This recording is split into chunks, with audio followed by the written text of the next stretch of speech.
नमस्कार, आप देख रहे हैं न्यूज 18 राजस्थान। आपके साथ मैं हूं अभिषेक। बुलेटिन की शुरुआत इस वक्त की एक बड़ी खबर से करेंगे। पैरालंपिक में अवनी ने देश का मान बढ़ाया है। ये बड़ी खबर आपको बता दें, अवनी लेखरा ने एक और मेडल अपने नाम कर लिया है। निशानेबाजी में उन्होंने ब्रॉन्ज मेडल अपने नाम किया। 50 मीटर एयर राइफल में ब्रॉन्ज पर उन्होंने निशाना लगाया। इससे पहले 10 मीटर राइफल में गोल्ड वो अपने नाम कर चुकी हैं। टोक्यो पैरालंपिक में देश के लिए पहला गोल्ड इन्होंने जीता था और आज 50 मीटर एयर राइफल महिला प्रतिस्पर्धा में ब्रॉन्ज मेडल जीतकर इतिहास रच दिया है। अवनी एक ओलंपिक में 2 मेडल जीतने वाली देश की पहली खिलाड़ी बन गई हैं। वहीं अवनी की जीत के बाद उनके परिवार और पूरे जयपुर और पूरे देश में खुशी की लहर दौड़ गई। अवनी के दादाजी आर लेखरा ने बताया कि उनकी पोती ने इतिहास रच दिया है, जिसे कभी भूला नहीं जा सकता। टोक्यो पैरालंपिक में जयपुर की बेटी अवनी लेखरा ने 50 मीटर एयर राइफल की इस प्रतियोगिता में ब्रॉन्ज मेडल जीतकर नया कीर्तिमान बनाया है। अवनी ने भारत का नाम पूरी दुनिया में रोशन किया है। अवनी ने देश में भी एक अनूठा रिकॉर्ड अपने नाम कर लिया है। इससे पहले अवनी एयर राइफल 10 मीटर प्रतियोगिता में भी गोल्ड जीत चुकी हैं। ऐसे में किसी एक पैरालंपिक में 2 मेडल जीतने वाली अवनी भारत की पहली खिलाड़ी बन गई हैं। अवनी की जीत के बाद जयपुर में शास्त्री नगर स्थित उनके घर में परिजनों ने जश्न मनाया। इस दौरान अवनी के परिवार ने बताया कि वो खेल के साथ पढ़ाई में भी अव्वल हैं। अवनी के दादा जीआर लेखरा ने बताया कि अवनी का जयपुर से टोक्यो तक का सफर काफी संघर्षों से भरा रहा है। अवनी ने हिम्मत और लगातार मेहनत करके सभी बाधाओं को हराकर कामयाबी अपने नाम की है। तो 3 तस्वीरें हम आपको दिखा रहे हैं और 3 तस्वीरों के जरिए अवनी की वो कामयाबी, जिसे देख करके आप अंदाजा लगा सकते हैं कि इस बेटी ने किस तरीके से इतिहास रचा है। और इतिहास रचने के बाद जो खुशी है, सिर्फ परिवार में ही नहीं, सिर्फ जयपुर में ही नहीं, सिर्फ राजस्थान में ही नहीं, बल्कि पूरे देश में खुशी है, क्योंकि बेटी ने कमाल किया है, अवनी लेखरा ने। और तस्वीरें हम आपको 3 दिखा रहे हैं।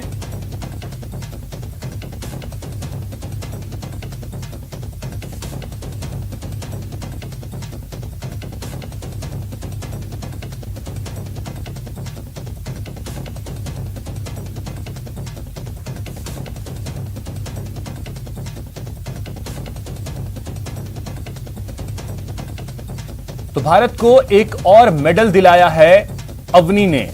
3 तस्वीरों के जरिए हम आपको दिखा रहे हैं। पहली जो तस्वीर है वो आज की है, जब उन्होंने 50 मीटर एयर राइफल में ब्रॉन्ज मेडल अपने नाम किया।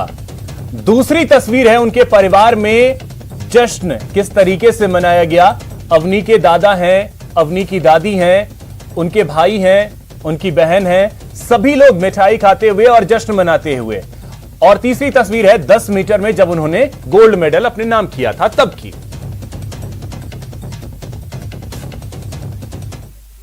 ये उसी का नतीजा है कि आज भारत का नाम रोशन कर रही है। पहले 10 मीटर में उसने गोल्ड मेडल जीता और अब 50 मीटर में उसने ब्रॉन्ज मेडल।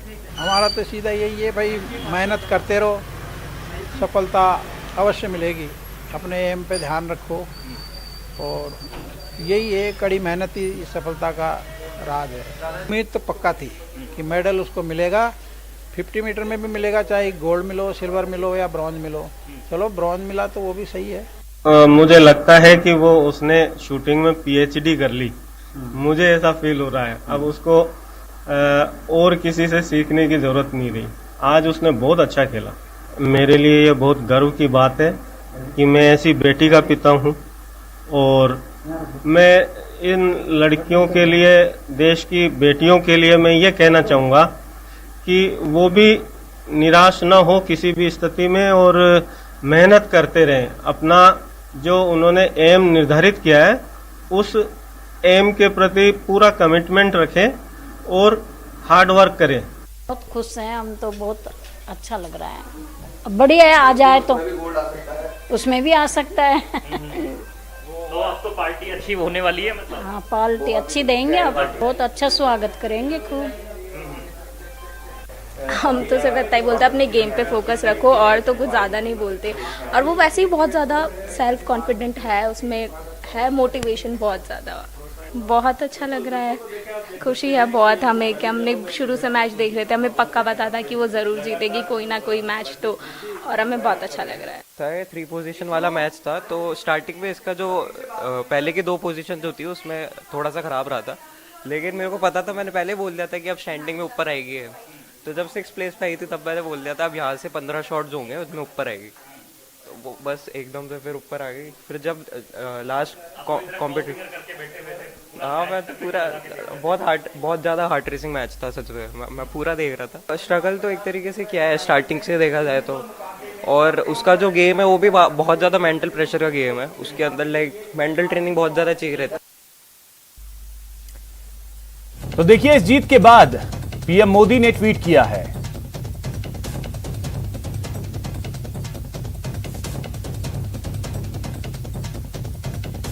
तो पीएम मोदी ने ट्वीट किया है और उन्होंने अवनी लेखरा को बधाई दी। उन्होंने कहा कि टोक्यो पैरालंपिक में एक और शानदार प्रदर्शन, अवनी ने फिर से शानदार प्रदर्शन किया। उन्हें कांस्य पदक स्वदेश लाने पर बधाई, उन्हें भविष्य के लिए बहुत बहुत शुभकामनाएं।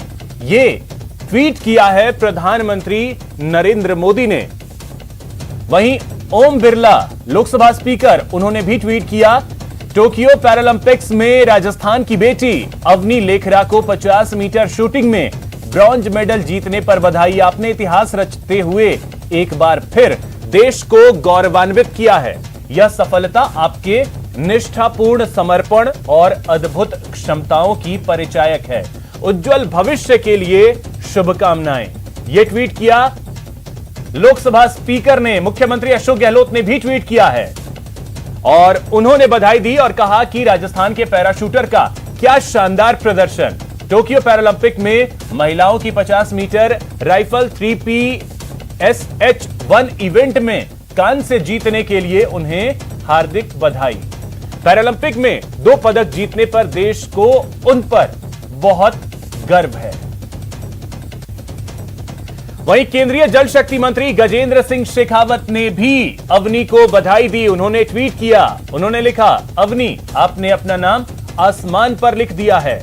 राजस्थान की लाडली और युवाओं की रोल मॉडल बन चुकी अवनी लेखरा ने पैरालंपिक में एक और मेडल प्राप्त किया है। आज उन्होंने 50 मीटर एयर राइफल में कांस्य जीता है। ये एक ओलंपिक या पैरालंपिक में 2 पदक अपने नाम करने वाली पहली भारतीय खिलाड़ी बन गई हैं, जिनकी तारीफ जितनी भी की जाए वो कम है।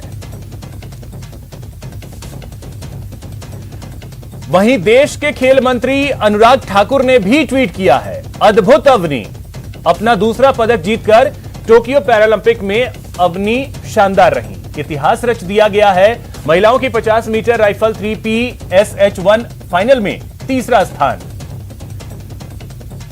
यह ट्वीट किया खेल मंत्री अनुराग ठाकुर ने। विदेश मंत्री एस जयशंकर ने भी ट्वीट किया, बधाई हो अवनी, टोक्यो पैरालंपिक में दूसरा पदक जीतने के लिए पैरालंपिक में टीम इंडिया का जलवा जारी है। यह ट्वीट किया विदेश मंत्री एस जयशंकर ने।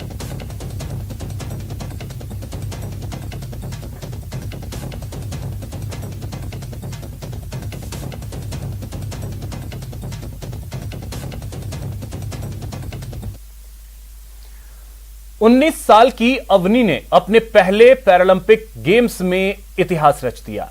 9 साल पहले जिंदगी से मिले सदमे से उबरते हुए अवनी ने राइफल शूटिंग में अचूक निशाना लगाकर न सिर्फ गोल्ड मेडल जीता, बल्कि पहली कोशिश में ही विश्व रिकॉर्ड की बराबरी कर ली।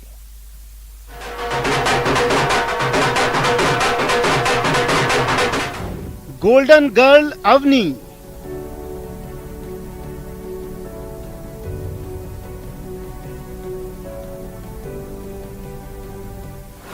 ग्यारह की उम्र में सेटबैक।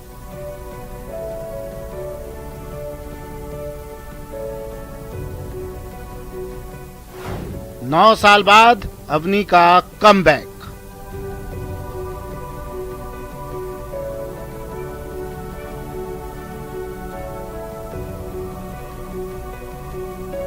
ये है गोल्डन गर्ल की कहानी। किसी फिल्मी स्क्रिप्ट की तरह दिखने वाली ये है अवनी की रियल स्टोरी। एक लड़की जिसने 2001 में राजस्थान के जयपुर में सामान्य बच्चे की तरह जन्म लिया था, लेकिन जिंदगी ने 2012 में अवनी को बड़ा झटका दिया। तब अवनी की उम्र महज 11 साल की थी। कार एक्सीडेंट में रीढ़ की हड्डी में गंभीर चोट लगने के बाद अवनी की जिंदगी बदल गई। अवनी भले ही फिर कभी अपने पैर पर खड़ी नहीं हो पाई हो, लेकिन उसने जिंदगी से हार नहीं मानी। व्हील चेयर पर आकर बड़े से बड़े लोग जिंदगी की जंग हारने लगते हैं, लेकिन गोल्डन गर्ल को तो बड़ी कामयाबी हासिल करनी थी। अवनी ने व्हील चेयर को अपनी सफलता का जरिया बना लिया।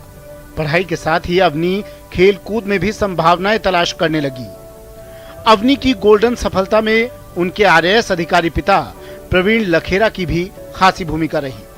पिता चाहते थे कि भले ही उनकी बेटी को जिंदगी ने बड़ा सदमा दिया है, लेकिन अवनी बाकी बच्चों के लिए प्रेरणा बने, और अवनी ने अपने पिता को निराश नहीं होने दिया।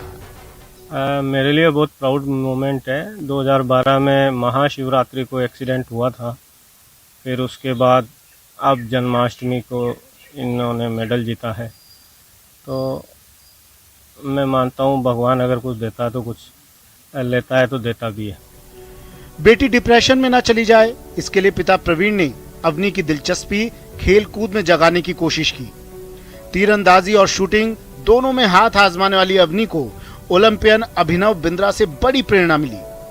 अभिनव बिंद्रा की biography a shot at history पढ़कर अवनी की जिंदगी बदल गई। आपको बता दें कि अवनी के गोल्ड मेडल जीतने पर सबसे पहली बधाई अभिनव बिंद्रा की ही आई। बिंद्रा ने ट्वीट कर लिखा, गोल्ड है।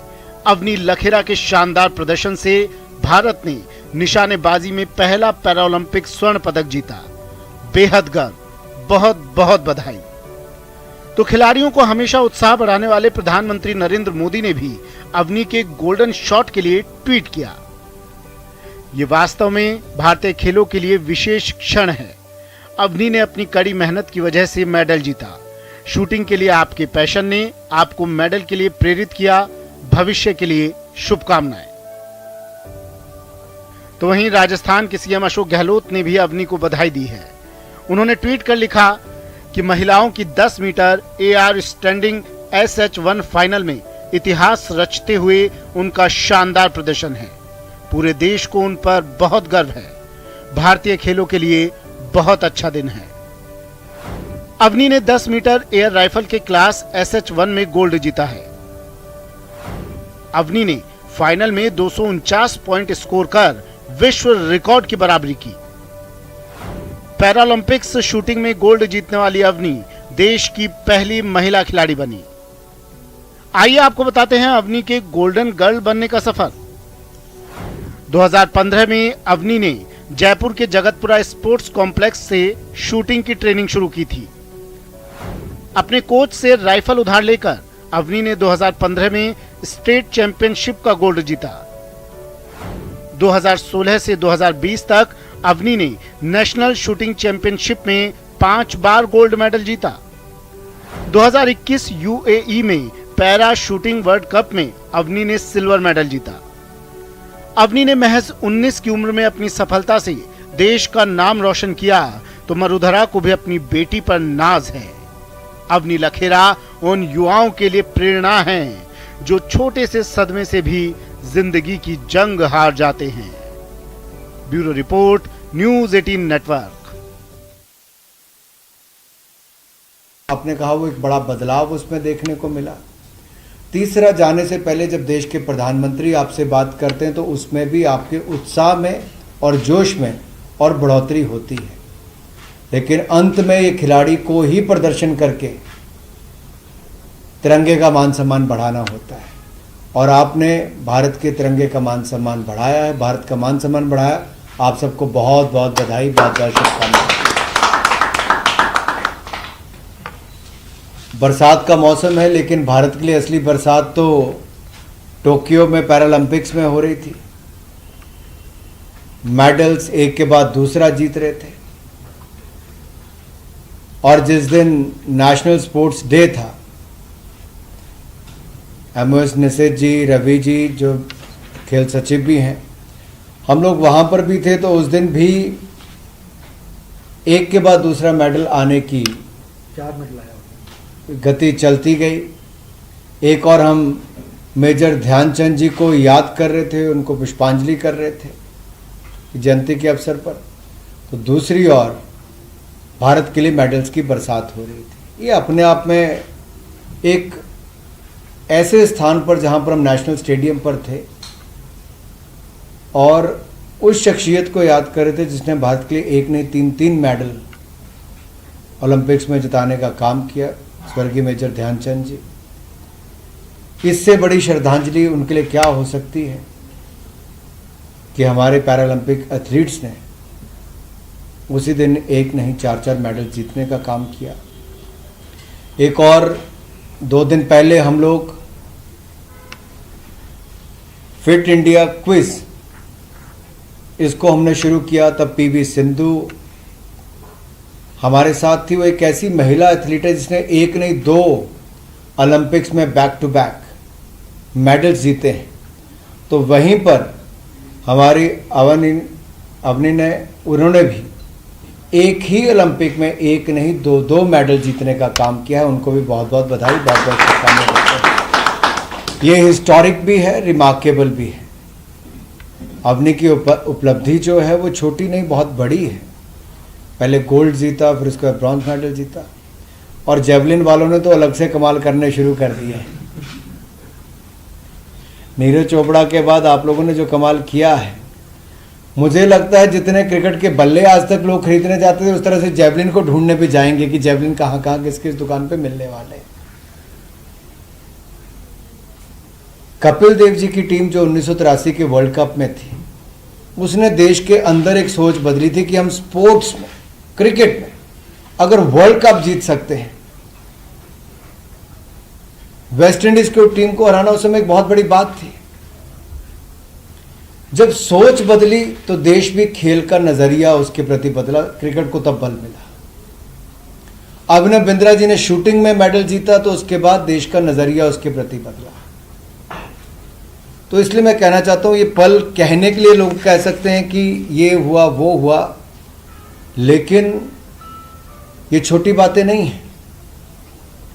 सुमित और देवेंद्र ने जिस तरह से जेवलिन में गोल्ड और सिल्वर जीता, तो इससे एक नई उम्मीद खड़ी हुई है जेवलिन गेम के प्रति, प्रतिस्पर्धा के प्रति। मुझे पूर्ण विश्वास है एथलेटिक्स के जो अलग अलग इवेंट्स में हमने शानदार प्रदर्शन हमारे खिलाड़ियों ने किया है, उससे आने वाली पीढ़ियों को और प्रेरणा भी मिलेगी, खेलों को प्रोत्साहन भी मिलेगा। और अभी तो देखिए फिट इंडिया क्विज में फिटनेस से लेके स्पोर्ट्स के ऊपर आपके ऊपर ही कितने सवाल जवाब आने वाले। देश के लाखों स्कूल के लाखों विद्यार्थी उस पर पार्टिसिपेट करने वाले हैं। तो हमने एक तरह से ये भी प्रयास किया कि देश के युवाओं को फिट रखने के लिए, देश की जनता को फिट रखने के लिए फिट इंडिया मोबाइल ऐप भी लॉन्च करवाई है, जिसमें आप अपनी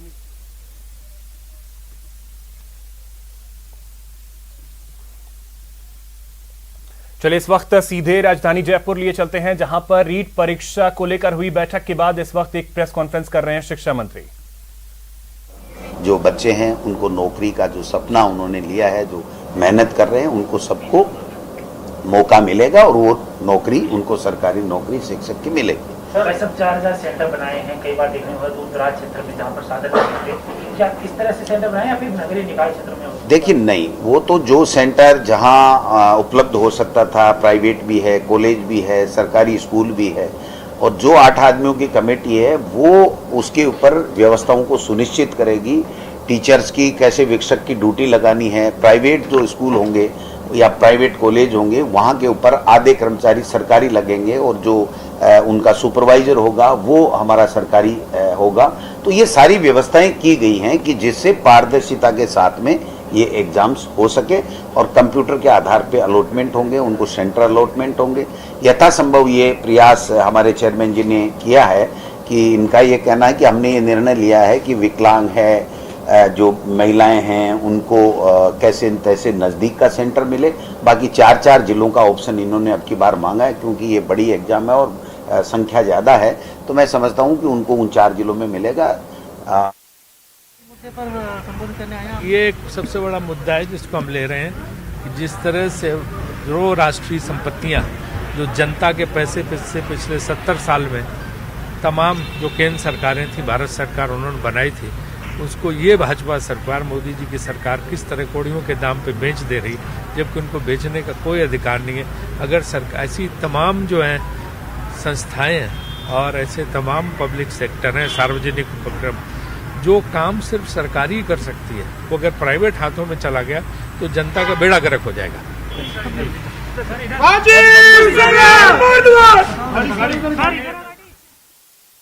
राजीव शुक्ला जयपुर पहुंचे हैं और शाम 4 बजे पीसीसी में प्रेस कॉन्फ्रेंस एक करेंगे वो।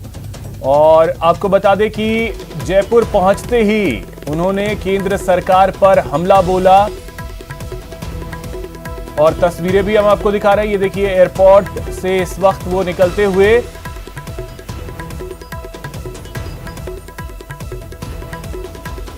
प्राइवेटाइजेशन को लेकर राजीव शुक्ला ने हमला बोला है केंद्र सरकार पर। और हम आपको तस्वीरें जो हैं वो दिखा रहे हैं, एयरपोर्ट के बाहर की ये तस्वीर। शाम 4 बजे एक प्रेस कॉन्फ्रेंस करेंगे वो पीसीसी जयपुर में।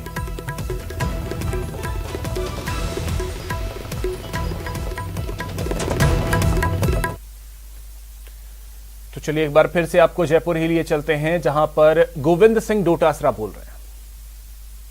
अध्यक्षता में जो 8 आदमियों की कमेटी है वो पूरी तरीके से ये सुनिश्चित करेगी कि कहीं कोरोना गाइडलाइन की अवहेलना नहीं हो और कोई बच्चा समय पे आ गया हो तो वो परीक्षा से वंचित नहीं हो और किसी भी तरीके से उसके साथ में कोई दिक्कत नहीं हो। ये सारी व्यवस्थाएं हम लोग देखेंगे। हर एग्जाम में देखने का आधार है कि जब रजिस्ट्रेशन करवाया जाता है तो एक साथ एक सीरीज से रजिस्ट्रेशन का सेंटर भी एक जगह ही आता है।